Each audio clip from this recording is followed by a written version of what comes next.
Every day, there's a battle for your mind raging. Information coming from every angle with the will to deceive. Fear not. You found the place for truth. The voice of a generation that still has the will to believe in the greatest country in the history of the world. This is the Charlie Kirk Show. Buckle up. Here we go.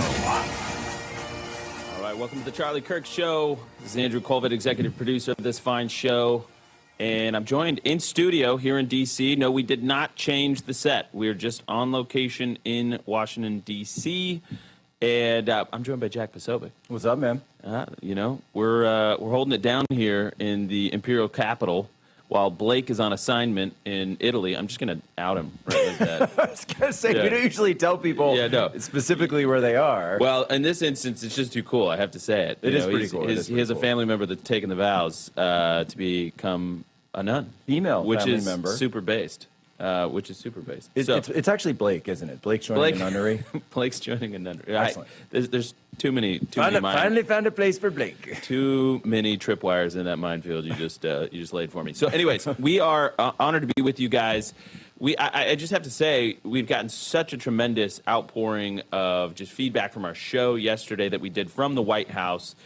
Truly grateful for all the nice notes and the kind things you guys have said. We had a tremendous show. We had James Blair, who's one of the most powerful people actually in the administration. People don't realize that, but he's head of political and policy, deputy chief of staff at the White House that we had. Of course, J.D. Vance. We announced that J.D., if you guys want to throw this graphic up, J.D. is going to be speaking on campus with Erica Kirk on October 29th. At Ole Miss, there in Oxford, Mississippi. Going to be an amazing event. And he's said he's just going to take questions. Has a sitting vice president or president ever done something like this before? No. As far as I'm aware. Can't think of anything. But the courage that it takes as, essentially the second most powerful man in the world to sit in front of students at a college, there's going to be like 10,000 people there taking questions for probably an hour, let's just say. The man who's a heartbeat away from the chair. But he's willing to just do that and take questions. They're going to be unscripted. It's going to be, who does that, right? Even the town halls that they do, on CNN, we can get into AOC and Bernie did theirs last night. Yeah, but that was all planned. It was all planned, and they know which questions are coming. This is going to be completely raw, and he's willing to take hard questions from both the left and the right. To take that much time out of his schedule, and with the logistics, with the security, with the pre-planning that has to go in, it's just a testament to how much Charlie meant to J.D.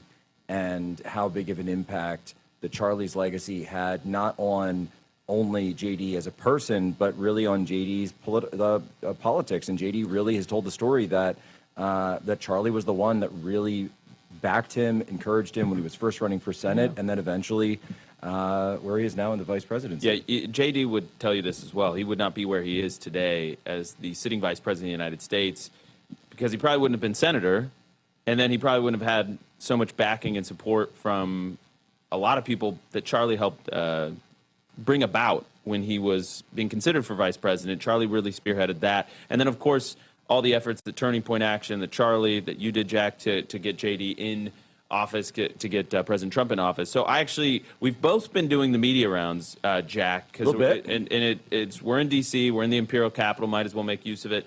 I actually went with Dana Perino and Bill Hemmer this morning to talk about the interview that I had with J.D. Vance yesterday, and to just thank him for what a tremendous human being he is, and for willing to emulate Charlie's, his style, his mission on campus to actually take the questions. Play cut 243. I just want to give a huge shout out and hat tip to the vice president. People, I don't know how people imagine this working, but he and Usha have been so just generous, and they have been the ones offering to help. They have been the ones saying, hey, we want to make sure that Charlie's legacy lives on. How can we help? What can we do? And I just love that the vice president wants to honor Charlie by emulating Charlie at these events. Yes, he'll give a few minutes of remarks, but he wants to interact with the students. And people need to understand that part of what made Charlie so amazing is that, yeah, he spoke, but he listened. And this is going to give the vice president an opportunity to do just that. Yeah. So your reaction, Jack? No, it's huge. I mean, to have the vice president, sitting vice president of the United States, a guy who has been spearheading and look, I was in the room the other day when Marco Rubio and J.D. Vance came in, getting off of the call with like the Hamas negotiations and Qatar, and we know that J.D. Vance has been involved with working with Witkoff and the Ukraine-Russia war, and so we're in the middle of a government shut. There's so many things that are going on in D.C. That he has on his portfolio. And he's going to take all of this time to honor Charlie. And by the way, to continue the tour that the left tried to stop. Yeah, absolutely. That's exactly right. And JD said in that interview, with me, he said, listen, we're gonna each take a piece of this. And that's because nobody can replace Charlie. There's nobody who's going to hold a candle to Charlie. As the Bible said, we are unfit to tie the sandals of Charlie. But here we are, and we're attempting to do our best. We miss him, but we're gonna keep we're gonna hold the torch as best we can, and JD is going to be a big part of that. I'm just so grateful to him. So also, Jack, I played a clip of mine. I'm going to play a clip of yours, and that is about this theme of this rise of left-wing violence. I did a town hall with News Nation last night. You did. I did. You're going viral right now. I don't know if I'm going Mr. viral. Oh, you're definitely going viral right now. In a bad way? Hopefully not. Well, you're viral on the left. Yeah, we'll say it. Well, but you actually kind of commented on something similar. Again, another Fox News hit. But by the way, give it up for Real America's Voice and Salem Radio Network that carries this show live every day, and for Real America's Voice that did such great work to set up the shoot yesterday, the interviews. They did all of that, Parker. At the White House. At the White House. We're so grateful. And the day before at the Treasury Department. So nobody could do it like Real America's Voice. Thank you to our RAD family. So here's Jack Posobiec last evening at 262. Mark Bray was denounced by the president of Dartmouth University because of his embrace of violence all the way back in 2017. He said if you label someone a white supremacist, if you label someone a fascist, then he endorses violence against them. I would just say this to Rutgers. I spoke with Turning Point headquarters earlier tonight. We stand by our chapter. We will defend our chapter. And if the university wants to make an issue of it, they can find out how good our lawyers are. All right, so this is a really big story that's been bubbling up, and it's kind of hitting a crescendo right now because I'm being asked about it, you're being asked about it. It's big. Mark Bray at Rutgers University. Tell us about Mark Bray. So Mark Bray is Dr. Antifa. This is a guy who, by the way, was run out of Dartmouth years ago, back in 2017, because of his support for violence. And he claims that Antifa violence is ethically and morally justified when it is done against people who he decides are white supremacists and fascists. And he wrote a whole book on this in 2017. He wrote op-eds about this. He came out. The president of Dartmouth denounced him. But then, of course, Rutgers went and gave him this. And by the way, it's a part-time teaching position. I just want to be very clear about that. So he came up and has been spreading this hate and domestic terrorism all throughout his tenure at Rutgers.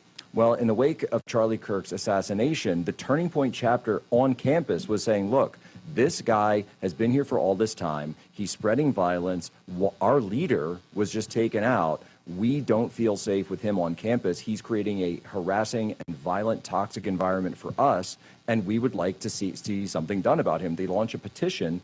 Then he flies to Spain on the taxpayer dime. I got to chime in on this part. Like the flying to Spain part. So this is a guy who advocates for preemptive violence to take down fascists, to kill fascists. What is a fascist? A fascist to him is a conservative. So he advocates for a violent world, for us to exist amidst violence, political violence. The second the temperature gets turned up on him just a little, not that we condone any form of violence, but this guy gets a little bit of heat on him and he flies straight to Spain. Absolute coward. He cannot exist in the world for that which he advocates for.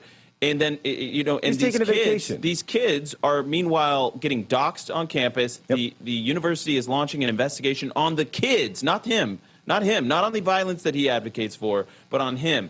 And so we're going to continue on this topic of cultural, political violence, the rise of it.